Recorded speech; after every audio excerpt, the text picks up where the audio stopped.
Quick question. Where are you listening from today? Which city? Which country? Drop it below in the comment. Now, let's dive into today's story. The late September sun cast long shadows across the meticulously maintained lawn of the Blackwood residence. Marcus Blackwood stood at his kitchen window, coffee mug in hand, watching the neighborhood kids ride their bikes past his driveway. His weathered features and military straight posture spoke of discipline earned through years of Marine service, now channeled into running Blackwood construction. Something caught his attention. His wife Victoria's Mercedes pulling into their driveway at 7:30 a.m. She claimed to be heading to an early meeting, but her designer outfit and fresh makeup told a different story. Marcus took another sip of coffee, his face impassive as he cataloged the subtle changes in his wife of 8 years. "Morning, honey." Victoria breezed through the door, Louboutin heels clicking against the hardwood floors. "You wouldn't believe the morning I've had." Emergency strategy meeting for the Johnson account. Marcus noted how she emphasized the name Johnson. Must have been quite the emergency to require full makeup and that new dress. Victoria's smile flickered for just a moment. A woman has to look her best at work.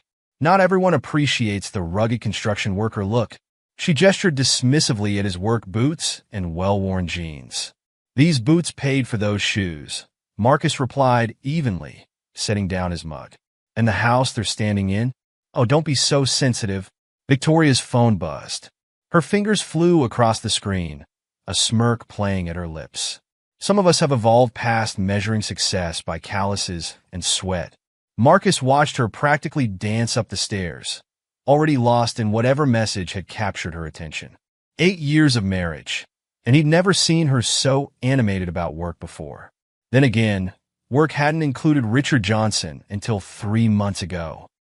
The neighborhood barbecue at the Petersons' house that weekend proved enlightening. Marcus stood by the grill with Tom Peterson, noting how Victoria had positioned herself across the yard with a group of younger wives, all of them huddled around their phones like teenagers. "Heard about the new hotshot at Victoria's firm?" Tom asked, flipping burgers with practiced ease. "Richard something? Lisa says he's quite the character." "Johnson," Marcus supplied, taking a pull from his beer. "Richard Johnson. Apparently, he's revolutionizing their marketing strategy." Sarah Matthews, another neighbor, approached with an empty plate. "Oh, you're talking about Dick?" She winced, realizing her slip.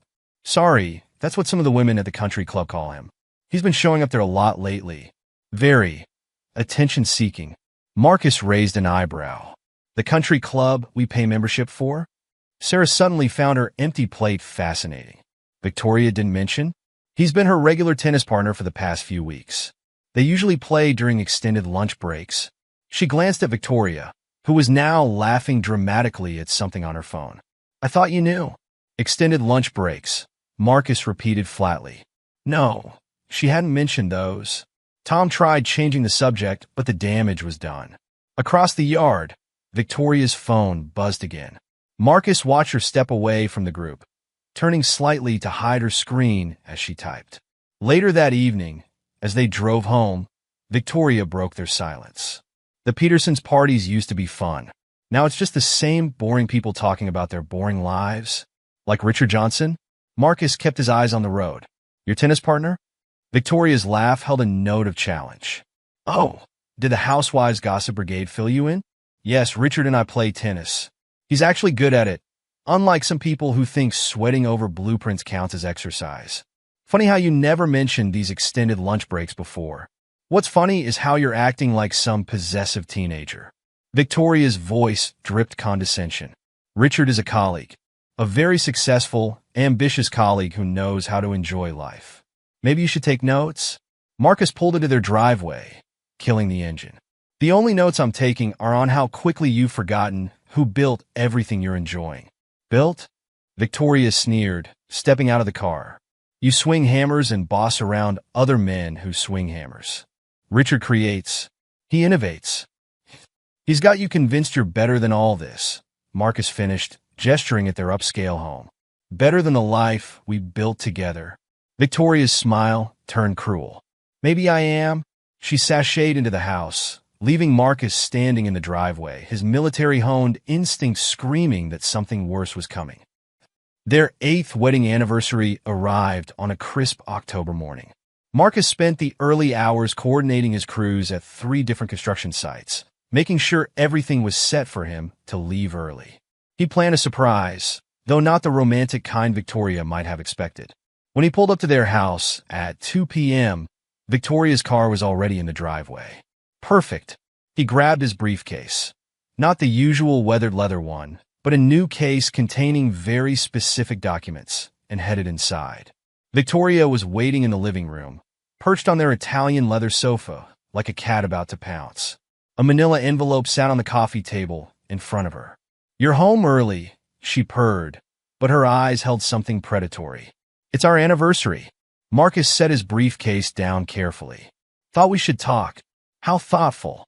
"I have something special planned." Victoria picked up the manila envelope. "But first, a gift." She held out the envelope with a flourish. Marcus didn't move to take it. "Divorce papers?" Her smile widened. "With a special proposition attached. See, Richard and I have discussed it, and we thought—" "Richard Johnson." "Of course." "Yes, Richard." Victoria stood, smoothing her dress. "He's helped me see what I've been missing. Adventure. Passion. A man who knows how to satisfy a woman's needs." She stepped closer, her voice dropping to a theatrical whisper. "And tonight he's going to show us both how it's done." Marcus felt ice spread through his veins, but his voice remained steady. "Explain?" "Honey, I have a special gift," Victoria announced, her smile turning predatory. "I've been meeting someone at work, and tonight he's joining us for a wild night. He'll show you how to really treat me in bed." Marcus stood perfectly still, his military training kicking in as fury coursed through his veins. "The moment that fool steps foot into my house, I'll turn him into a mess and destroy his Johnson. Then, I'll kick both of you out on the streets for all the neighbors to laugh at." Victoria laughed, already texting Richard. "He's already here, sweetie. I invited him early." The doorbell rang. Marcus didn't flinch. 8 years of marriage ending with a doorbell chime. Somehow fitting. Victoria practically skipped to the door, throwing it open to reveal Richard Johnson in all his manufactured glory. 6 feet 4 inches of expensive suit and cosmetic dentistry walked into Marcus's house, carrying a bottle of champagne and wearing an expression of practiced charm. "You must be the husband," Richard said, attempting to maintain his swagger. "Victoria's told me so much about." Marcus's response was immediate and calculated. He reached into his pocket and pressed a button on his key fob. Throughout the house, steel shutters descended over the windows with mechanical precision. The front and back doors locked automatically, their heavy bolts sliding home with decisive clicks. "What's happening?" Victoria demanded, her confidence wavering for the first time. Marcus smiled, and it wasn't a kind expression. "Insurance," he replied calmly. "Against witnesses." Richard's perfect teeth showed in what he probably thought was a disarming grin. "Now, Marcus. Can I call you Marcus? Let's all stay calm here. Victoria, and I thought you might appreciate a more progressive approach to marriage." "Progressive?" Marcus's voice could have frozen hell itself. "Is that what you call fucking other men's wives and stealing their money?" Victoria's face went pale. "What are you talking about?" "Oh, we'll get to that." Marcus picked up his briefcase. "But first, let's discuss your special gift. I have a few presents of my own to share." The sound of the briefcase locks clicking open echoed in the suddenly silent room. Through the steel-covered windows, the afternoon sun cast strange shadows, turning their tastefully decorated living room into something more resembling an interrogation chamber, which Marcus reflected as he watched panic begin to creep into both Victoria and Richard's expressions, wasn't entirely inappropriate. The real interrogation was about to begin. "Darling," Victoria tried, her voice honey-sweet but trembling slightly. "You're overreacting. Richard and you," Marcus cut her off, "should sit down. We have a lot to discuss before those shutters go back up." Richard glanced at the front door, obviously calculating his chances. Marcus smiled again, and this time there was something in it that made the taller man step back. "Sit," Marcus commanded, his voice carrying 8 years of built-up anger and the authority of his Marine Corps days. "Both of you. Now." They sat. Outside, a neighbor walked their dog past the Blackwood house. noting the unusual sight of the security shutters deployed in broad daylight. But they kept walking. Everyone knew Marcus had installed an expensive security system after that attempted break-in last month. Nothing to worry about. They had no idea that inside those steel-wrapped walls, 8 years of marriage were about to end in a way that would have the whole neighborhood talking for years to come. And Marcus Blackwood, former Marine and successful businessman, was about to remind everyone why you should never mistake dignity for weakness. The real show was just beginning. The silence in the locked-down living room stretched like a wire about to snap. Victoria's confidence had faltered, but her eyes still held defiance. Richard Johnson's perfect posture had developed a slight slouch, his expensive suit suddenly seeming more costume than clothing. The champagne bottle dangled forgotten from his manicured fingers. Marcus moved with deliberate calm, setting his briefcase on the coffee table.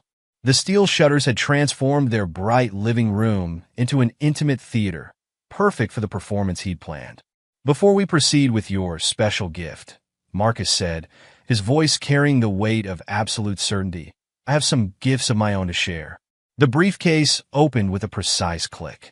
Inside lay 3 manila folders, each labeled with meticulous care.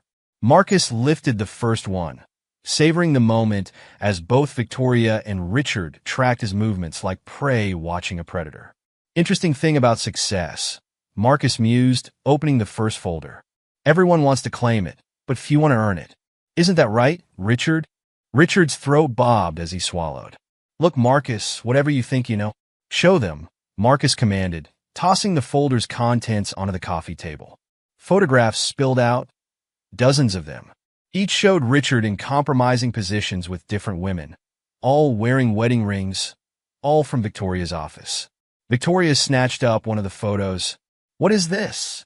Her voice wavered between anger and fear. "Have you been stalking him?" "Stalking?" Marcus's laugh held no humor. "No, Victoria. I've been watching you. The rest came as a bonus." He turned to Richard. "Tell her about Susan from accounting. Or maybe Lisa in HR. Both still think they're your only side piece." Richard's tan seemed to pale. "Those were business meetings? In hotel rooms?" Marcus pulled out his phone, showing a video clip. "With your tongue down their throats? That's an interesting business strategy." Victoria stood abruptly. "This is ridiculous. You're just trying to—" "Sit down." Marcus's command cracked like a whip. "We're just getting started." The second folder landed on the table with a heavier thud. Bank statements, loan documents, and bookies' receipts spread across the polished surface. "Your new boyfriend has expensive tastes, Victoria. Unfortunately, his income doesn't quite match his appetite." Marcus picked up a particularly damning statement. $700,000 in gambling debts. "That's quite a hole you've dug, Dick." Richard's facade began to crack. "How did you get those?" "Those are private." "Private?" Marcus's smile was razor-sharp. "Like the private accounts Victoria's been accessing at 2 a.m. to help cover your losses?" Victoria went completely still. "What are you talking about?" The third folder emerged. Marcus handled it like a dealer presenting the winning hand. "The same security company that installed our home system also handles your office building. When you started staying late, I had them send me the footage. Imagine my surprise when I saw you accessing financial records in the middle of the night. You had me followed?" Victoria's outrage sounded hollow. "No, I had you protected. There's a difference." Marcus spread out the documents. "But it seems the only threat to you is yourself. Care to explain these transfers? Or should we wait for the forensic accountants?" Victoria's hands trembled as she looked at the evidence. Each page detailed transfers from company accounts to offshore holdings, carefully disguised but clearly traceable. Her embezzlement laid bare in black and white. "How much has she given you, Richard?" Marcus asked conversationally. 200,000? 3? Must be nice having a sugar mama willing to steal for you." Richard stood, straightening his jacket. "This is all circumstantial. You can't prove." Marcus's phone buzzed. He checked it with exaggerated interest. "Perfect timing. Richard, would you like to explain why your bookie just texted confirming receipt of the blackmail photos? Or should we wait for Victoria's boss to call about the anonymous tip regarding missing funds?" The transformation was immediate. Richard's 6 feet 4 inches frame seemed to collapse in on itself, as the implications hit him. His carefully cultivated image of success and sophistication evaporated, revealing the desperate con man beneath. "You're bluffing," Richard stammered, but his eyes darted to the windows, still sealed behind steel shutters. Victoria's phone erupted in a cascade of notifications. Her face drained of color as she read message after message. "You didn't?"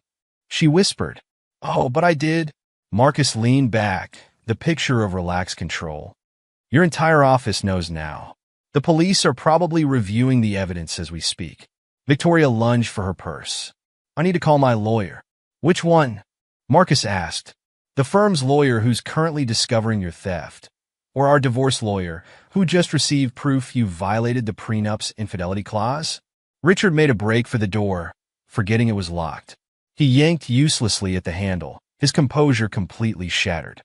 "Let us out," Victoria demanded, but fear had replaced her earlier arrogance. "You can't keep us here." "Actually, I can. Home invasion protocol." Marcus held up his phone. "As far as anyone knows, I'm dealing with burglars. In fact," he pressed a few buttons, "I just alerted the neighborhood watch. They're probably gathering outside right now." Victoria tried a different approach, her voice turning sultry. "Marcus, baby, we can work this out. Whatever you want." "What I want?" Marcus stood slowly. "What I want is for you both to understand exactly what you've lost. Richard, those photos are already circulating among your other victims. Victoria, your parents called. They're particularly interested in how you've been handling their investment in the firm." Richard slumped against the door. "My bookie. He'll kill me." "That sounds like a personal problem." Marcus checked his phone again. "Oh, and the local news station is very interested in the story. Something about a 6'4" con man and his accomplice targeting wealthy women. Should make quite the headline." Victoria's mascara began to run as tears formed. "Please, Marcus, think about my career. Like you thought about our marriage?" Marcus's voice could have frozen fire. 8 years, Victoria. 8 years I gave you everything, and you repaid me with cruel jokes and planned humiliation." He turned to Richard, who had sunk to the floor. "And you, the big man, the sophisticated player. Look at you now. Can't even stand up straight without your borrowed confidence." Victoria and Richard exchanged desperate glances, their alliance crumbling under pressure. They began talking over each other, offering money, threats finally descending into begging.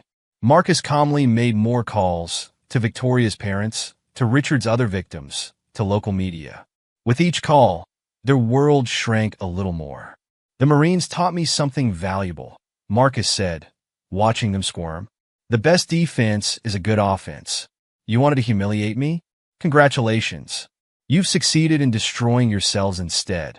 Through the steel shutters, they could hear voices gathering outside. Neighbors drawn by the alert, phones undoubtedly recording. Victoria buried her face in her hands, her designer dress wrinkled and mascara-stained. "My reputation," Richard moaned. "Everything I've built." Marcus's laugh was genuine this time. "You haven't built anything. You're a parasite who feeds off other success. And now everyone knows it."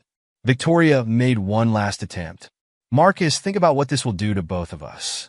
Our friends, our social circle, our—" Marcus raised an eyebrow. "There is no our anymore, Victoria. You made sure of that when you decided to turn our anniversary into a spectacle of my humiliation." His phone buzzed again, messages from the neighbors asking if they should call the police. Perfect timing. You know what the funny part is? Marcus gathered the evidence back into his briefcase. "If you'd simply asked for a divorce, I would have given you a generous settlement. Instead, you chose cruelty. You chose to make it a game." He checked his security app. At least 20 neighbors had gathered outside, phones ready. The stage was set. "And now," Marcus said, reaching for the lockdown controls, "the game is over." Victoria stumbled toward him. "Wait, please, there must be something." "There's nothing," Marcus cut her off, "except the consequences of your choices. Richard's other victims are already comparing notes. Your firm's accountants are combing through the books.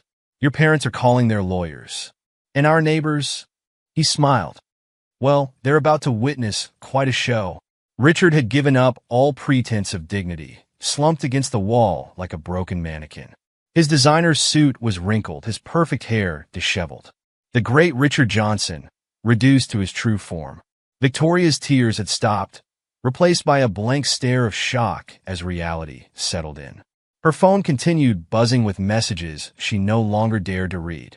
Marcus stood in the center of his living room, surrounded by the wreckage of his marriage, but somehow taller than ever. He hadn't raised his voice once, hadn't thrown a punch, hadn't needed to. "You wanted to show me how a real man handles things," he said quietly. "Thank you for the opportunity to demonstrate." His finger hovered over the lockdown release. Outside, the crowd grew larger, drawn by the neighborhood watch alert about caught intruders. Everything was in place. The time had come to let the world see exactly who Victoria and Richard really were. Sometimes, Marcus reflected, the best revenge isn't violence. It's simply giving people enough rope to hang themselves, and then letting everyone watch them fall. Marcus's finger pressed the lockdown release button with surgical precision. The steel shutters rose with a mechanical hum, revealing the gathering crowd outside. Phones raised like torches in the fading evening light, their cameras ready to capture what everyone believed was a burglar takedown. Victoria's eyes widened as reality crashed in. Through the rising shutters, she could see Susan from 3 houses down, phone held high.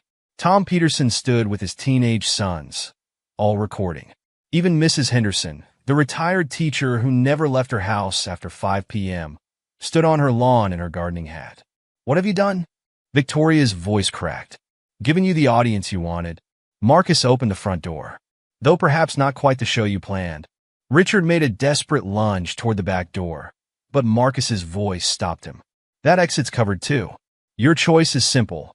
Walk out the front door now, or wait for the police I didn't actually call yet. Your bookie might appreciate knowing your current location." The mention of the bookie drained the last resistance from Richard's frame. His expensive suit hung like a costume on a scarecrow, his carefully styled hair disheveled from nervous sweating. "This wasn't supposed to happen," Victoria whispered, mascara trails marking her cheeks.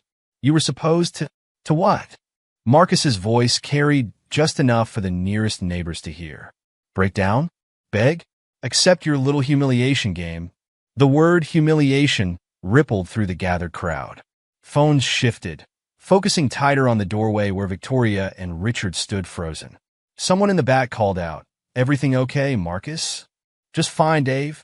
Marcus's calm reply carried clearly. "Just dealing with some uninvited guests who planned a rather unpleasant surprise for my anniversary." The word anniversary triggered another wave of murmurs. Victoria tried to shield her face, but it was too late. Recognition spread through the crowd as neighbors connected the dots. Victoria Blackwood, caught with a strange man on her anniversary. Richard broke first. His height seemed to collapse in on itself as he bolted through the door, trying to push past the crowd. Someone started slow clapping. Another joined in. The rhythm spread until the entire street echoed with it, a synchronized soundtrack to Richard Johnson's desperate escape. Victoria followed, her designer heels clicking against the pavement as she ran. The applause grew louder, punctuated by the electronic sounds of dozens of phones recording what would soon become the neighborhood's most shared videos. "Walk of shame," a teenage voice called out, followed by laughs and more clapping. Marcus stood in his doorway, straight-backed and composed, watching his wife of 8 years flee down the street with her lover. He didn't smile. He didn't need to. The scene spoke for itself. The story exploded faster than anyone expected. By morning, local news vans parked along the street, hungry for details about the 6 feet 4 inches con man and his accomplice. Marcus's security footage, showing Victoria and Richard plotting his humiliation, circulated through private neighborhood groups before hitting social media. Victoria's firm acted swiftly.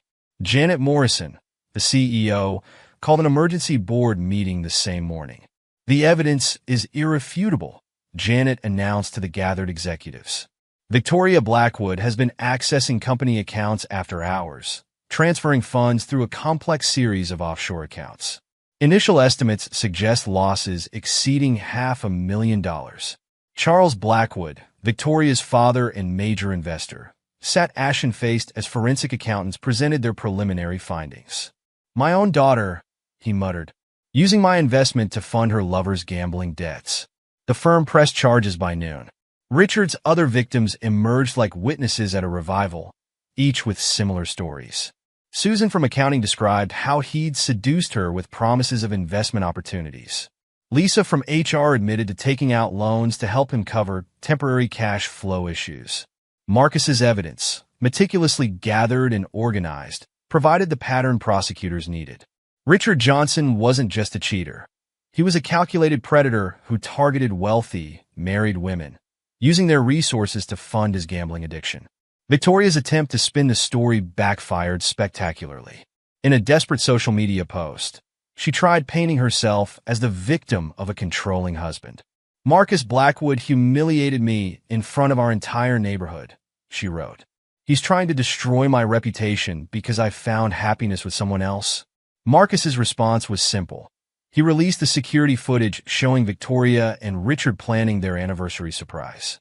The timestamp showed them in Marcus's house hours before he returned, laughing as they discussed how they would force him to watch their intimacy. "Let's see how the traditional man handles some modern entertainment," Victoria's recorded voice echoed. "God, I can't wait to see him break." The footage went viral. Victoria deleted her social media accounts, but the damage was done. Her own parents publicly distanced themselves. "We raised our daughter with values," Elizabeth Blackwood told reporters outside their country club. "We don't recognize the woman in those videos." 6 months passed. Marcus stood in his new kitchen, bigger and brighter than the old one, watching the morning news. Victoria's sentencing hearing made headlines. 3 years for embezzlement, plus restitution orders exceeding $1 million when civil penalties were included. "At least she's got retail experience now," Hannah commented, sliding a coffee across the counter to Marcus. Her understanding smile reflected none of the bitterness her own past could have justified. As a military widow who'd lost her husband to friendly fire, she understood both loyalty and betrayal. Marcus took the coffee, appreciating how naturally Hannah fit into his reformed life. They'd met at a veterans fundraiser 2 months after the incident, her practical nature and genuine respect for traditional values drawing them together. "You saw Richard made the news again?" Hannah gestured at the paper. "Caught in Cincinnati, trying to run the same scam. His bookie's friends found him first, though." Marcus nodded.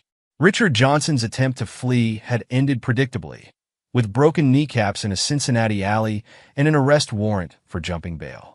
His sophisticated player persona was now a cautionary tale, featured in corporate security seminars about predatory dating schemes.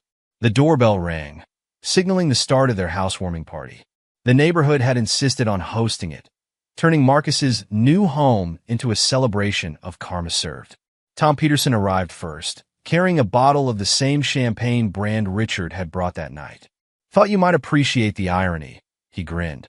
Others followed, couples who'd watched the drama unfold, new friends who appreciated Marcus's handling of the situation. Several of Richard's victims had hired Blackwood Construction for renovations, turning betrayal into business success. To justice, Sarah Matthews proposed a toast, her own divorce from a cheating husband finalized the month before. And to Marcus, who showed us all how to serve it cold. Marcus raised his glass, but his victory held no malice. He'd protected what was his, exposed what was wrong, and moved forward without compromising his values. The neighborhood remembered not the salacious details, but the dignity with which he'd handled betrayal. Victoria now worked retail at a mall 2 towns over, her designer wardrobe replaced by a polyester uniform. Her attorney had quit when she couldn't make payments, leaving her to face the civil suits alone. The prenup she'd planned to challenge stood firm, Marcus's evidence of her infidelity and attempted humiliation leaving no room for legal maneuvering. The story became a legend in their social circle, shared at dinner parties and neighborhood gatherings. Not for the drama or the revenge, but for the lesson it taught about consequences and character. "I heard Victoria try to get her old job back," Lisa from HR mentioned during the party. Janet Morrison just laughed and sent her the security footage again. Marcus didn't need to gloat. The truth had done all the work for him. His construction company thrived, expanding into 3 new counties. Hannah brought warmth back into his life without the constant power plays and cruelty that had marked Victoria's final years. As the housewarming party wound down, Marcus stood on his new back deck, Hannah's hand comfortably in his. The night air carried sounds of genuine laughter and friendship, a sharp contrast to the artificial sophistication Victoria and Richard had tried to project. "You know what the best part is?" Hannah mused, watching their guests mingle. "You never had to throw a single punch. Just let them destroy themselves." Marcus smiled, remembering his last words to Victoria through his security camera after she'd been sentenced. She tried to blame him one final time for her downfall. "Sometimes the best revenge isn't violence," he told her. "It's letting people destroy themselves while everyone watches." The camera had caught her expression as the truth finally hit home. All her sophistication, all her cruel games, all her attempts at power plays, undone by the simple act of exposing her true nature to the world. Marcus's new house stood as a testament to moving forward rather than dwelling in pain. The sight of intended humiliation had become a celebration of karma, justice, and the power of standing firm in one's values. Victoria and Richard's power couple dreams ended in separate cells, their sophisticated facades stripped away to reveal the hollow cores beneath. Meanwhile, Marcus's life expanded, filled with genuine relationships and success built on real foundations rather than manipulation and lies. The neighborhood never forgot, but not for the reasons Victoria and Richard had planned. They remembered how Marcus Blackwood turned public humiliation into public justice, without ever lowering himself to their level. Sometimes, the best victories come not from what you do to others, but from simply stepping back and letting them face the consequences of their own actions. For Marcus Blackwood, that was revenge enough. Epilogue: 5 years later. The autumn breeze carried the scent of barbecue smoke across Marcus and Hannah Blackwood's expansive backyard. Their annual neighborhood gathering had become something of a tradition, marking both the season's change and a different kind of anniversary, one that reminded everyone how justice sometimes arrived in unexpected packages. Marcus, now approaching 50 but carrying it well, stood at his professional-grade grill while his stepdaughter Emily, Hannah's 12-year-old, arranged cornbread on a platter.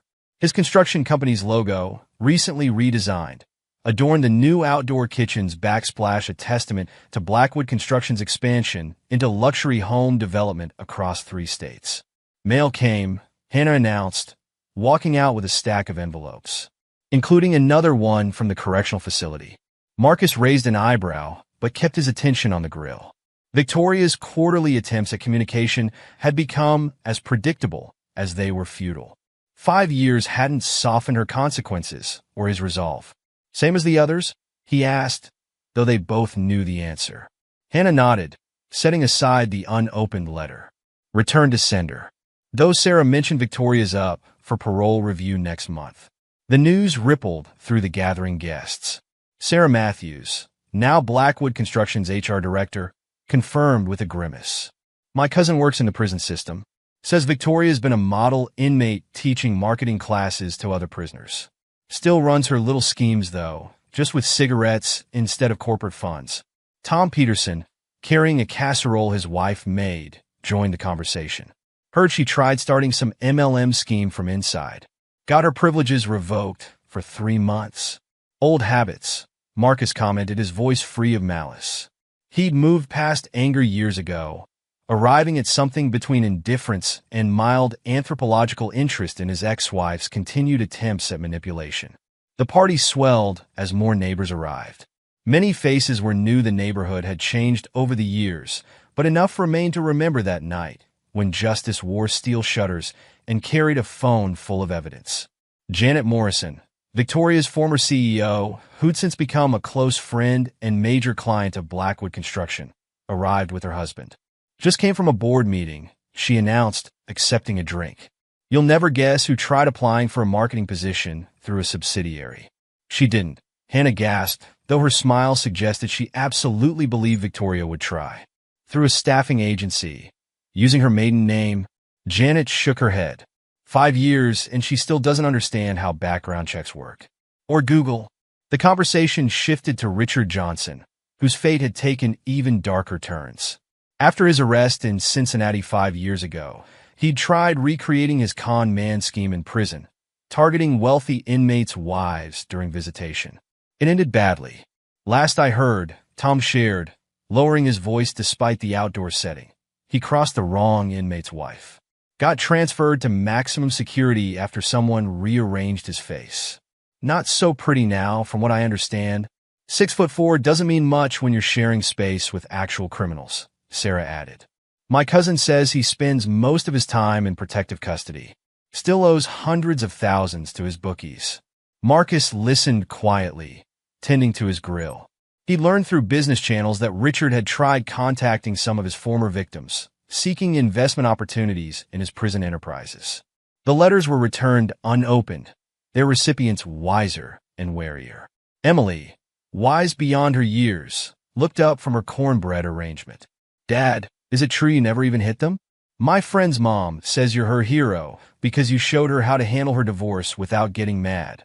Marcus shared a warm look with Hannah.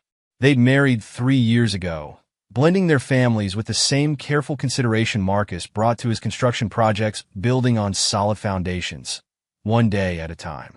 Violence rarely solves anything permanently, he told Emily. Sometimes the best way to handle people who want to hurt you is to step back and let them face themselves. The gathering had grown large enough to spill onto the front lawn. New neighbors mingled with old, sharing stories and building connections. Marcus's annual barbecue had become known as much for its networking opportunities as its food. Several of Richard's former victims had become successful businesswomen after the scandal forced them to take control of their finances. Lisa from HR, who'd lost nearly $50,000 to Richard's schemes, now ran her own financial literacy program for women. She credited her recovery to Marcus's methodical exposure of the con. Sometimes public humiliation is the best teacher, she told a group of newcomers. I thought I'd die of shame when everything came out. Instead, I found out I wasn't alone. We all healed together. The sun began to set, casting long shadows across the yard. Someone had brought out old news clippings. The story still fascinated people, especially newcomers. The headlines told it all. Socialite and con man face justice. Corporate embezzlement scheme exposed. Local builder turns tables on cheating wife's plot. Victoria's parents, who'd moved to Florida after the scandal, still sent Marcus Christmas cards. They'd written him into their will instead of their daughter, though Marcus had quietly arranged for any inheritance to go to Emily's college fund. Some forms of karma, he believed, should skip a generation. As darkness fell, the party moved indoors to the great room Marcus had designed himself. The house, 3 times the size of his former home, stood as a testament to moving forward rather than dwelling in pain.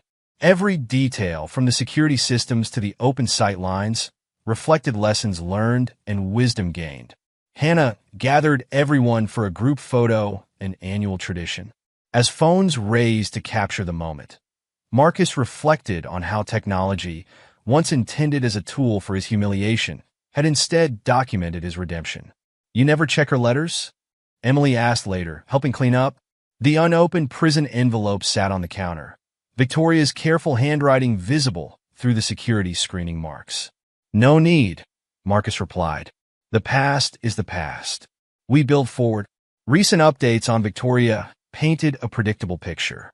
Her attempts at early release had been denied, her pattern of manipulative behavior noted by prison psychiatrists. She'd written a blog post about surviving betrayal that conveniently reversed the roles, but the internet's memory was long. Comments quickly filled with links to the original security footage. Richard's story circulated in true crime podcasts, his methodology dissected by experts in fraud and psychology. His rise and fall became a case study in corporate security seminars. The handsome con man now walked with a limp, his movie star looks ruined by prison justice. His schemes had earned him an extended sentence, with additional charges pending in 3 states. The neighborhood itself had transformed. Property values rose as Marcus's story attracted successful professionals who appreciated the community's resilience. The street where Victoria and Richard had performed their walk of shame now hosted block parties and charity events. Sarah Matthews had married last spring. Marcus and Hannah attended, noting how the ceremony celebrated loyalty and partnership rather than just romance. The neighborhood watched over its own now, wiser about predators in expensive suits bearing champagne and promises. In quiet moments, Marcus sometimes reflected on the lessons learned. His construction company's motto, "Building on Truth," spoke to more than just architecture. Each project, like his new life, began with careful planning and ended with something solid and real. The investigation into Victoria's corporate theft had uncovered similar schemes at other firms, leading to industry-wide reforms. Marcus occasionally consulted on corporate security, sharing his experience to help others protect themselves from workplace predators. Hannah's military advocacy work dovetailed perfectly with Marcus's values. Together, they'd established a foundation helping veterans transition into construction careers. Some of their best project managers came from military backgrounds, bringing discipline and precision to every build. As the last guest departed, Marcus and Hannah stood on their back deck, watching the stars emerge. Emily had fallen asleep on the indoor sofa, peaceful in the security of their blended family. Victoria's letter, Hannah mentioned softly. Same return address. Same promises to explain everything. Same request for money. Marcus smiled, wrapping an arm around his wife. Some people never learn. That's their prison, more than any cell. The letter would go back unopened, like all the others. Victoria's attempt at rewriting history had failed against the simple power of recorded truth. Her sophisticated facade had crumbled under fluorescent prison lights, leaving her to trade designer heels for institutional shoes. Richard's own prison time served as a bitter reminder that charm couldn't deflect karma forever. His victims had rebuilt their lives stronger and wiser, while he aged ungracefully in maximum security. Last anyone heard, he'd tried pitching a memoir about his misunderstood life. Publishers passed, preferring the documented truth to his manipulated version. The night air carried distant laughter from departing guests, a reminder that life moved forward. Marcus had built something real: a strong marriage, a successful business, a legacy of integrity. No amount of prison-written letters could touch that foundation. You know what still amazes me? Hannah mused, leaning into his embrace. You never had to raise your voice. Never threw a punch. Just showed everyone exactly who they were. Marcus thought about the security footage that still circulated occasionally, showing Victoria and Richard planning their cruel game. Their sophisticated masks had slipped, revealing the hollow people beneath. No additional punishment could match the simple exposure of truth. Sometimes, he repeated his now famous phrase, "The best revenge isn't violence. It's letting people destroy themselves while everyone watches." Emily stirred inside, reminding them of time's passage and healing power. They had schools to consider, careers to build, lives to live. Victoria's quarterly letters and Richard's prison tales grew less relevant with each passing season. The security system hummed quietly, protecting something far more valuable than mere property. Within these walls, Marcus and Hannah had built a home where truth prevailed and karma arrived right on schedule. Some said pride comes before a fall. But for Marcus Blackwood, pride came in building something real after the fall had claimed its due. In the end, that was revenge enough. And there you have it. Another story comes to an end. What did you think? I'd love to hear your thoughts in the comments below. If you enjoy this story, consider joining our community by subscribing. It means the world to us. For more stories like this one, check out the recommended videos on screen. And I'll see you there.